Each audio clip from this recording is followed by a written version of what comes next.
AFTV Julian, Lee just sort of summed it up. A very frustrating game, wasn't it? I mean, we did everything. We kept knocking on the door right until the end, but we just couldn't break them down. I thought it was tactically quite fascinating that, yes, you can get frustrated with these things, but football isn't just about going and winning 2, 3, 4-0. Sometimes you come up against teams that are defensively very astute. And I was quite surprised. I haven't seen that much of Newcastle, but I looked at the stats, and I think on the Starting 11 show, we sort of predicted it was going to be a really tight game because Newcastle don't score that many goals. And if Newcastle carry on playing like that, I can't see them scoring ever again this season. They just didn't seem to understand that football's about two things, which is about defending and attacking. Because I didn't see them, I don't remember Ramsdale having absolutely anything to do. The only time that my heart fluttered during that game was when they did that little bit of a silly kind of kick-off. Ramsdale played it short and it looked like they were going to get a chance, and even then they didn't even seem to put a shot in. So with all that money, with all this fantastic wealth behind them, they don't seem to even be able to take a shot, Newcastle. But again, is that down to our defence being that great?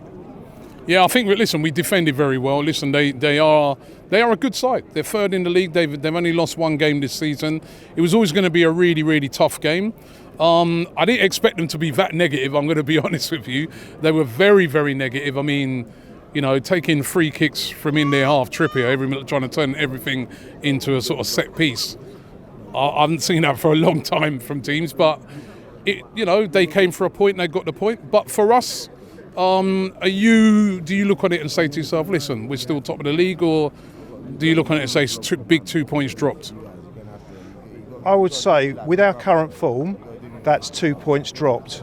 A team like that comes and plays like that, we should be able to break them down. But it's not going to happen every game. What happened today was a couple of our players who have been absolutely fabulous for the whole season just dropped off a little bit, which was Martinelli and Odegaard. And again, for me, it was quite thought-provoking because I don't ever see the need to spend money. I'm not someone that likes throwing money around just for the sake of it. We know that. Yeah.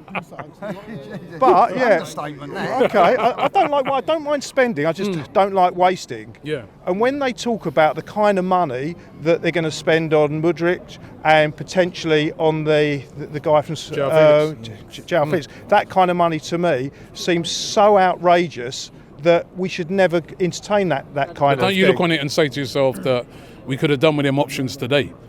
You know what I mean? If you had those, even one of them to bring off the bench today with a bit more energy comes on to run we literally had to keep on. We knew Martinelli weren't having the greatest of games, but we can't take him off either. Yeah, well, I have to say, before today's game, the answer would have been no.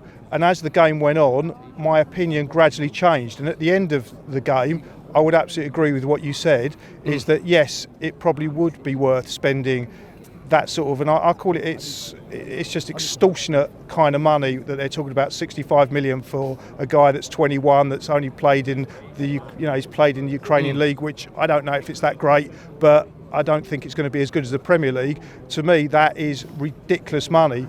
But in Arteta I trust, and if he thinks 65 million is going to be worth it, and we bring this guy in, and that's going to be the difference, as you said, if someone comes off the bench, or if you have Martinelli on the bench and you bring him on, or you have Eddie on the bench, you bring him on, but someone with that kind of blistering pace that can come on, change the game. Because what happened today was, it started off, the fluidity of the play was fabulous for the first 15 minutes, and then gradually it slowed down. Newcastle just sucked the life out of it. At one point we said it was like playing against a brick wall. They just went back and they defended great. It was like what Atletico Madrid did to us 2-3 seasons ago. The organisation was incredible, but the organisation to defend, not attack, and it just sucked the life out of the game. And the crowd, it had the same effect on the crowd. To begin with, everyone was up for it, and gradually it just gets sucked out of us. Can we still go on and win this? Yes. Well, the answer is yes. And again, looking at the positives, we're now 8 points clear, not 7 points clear, so we're still a little bit closer.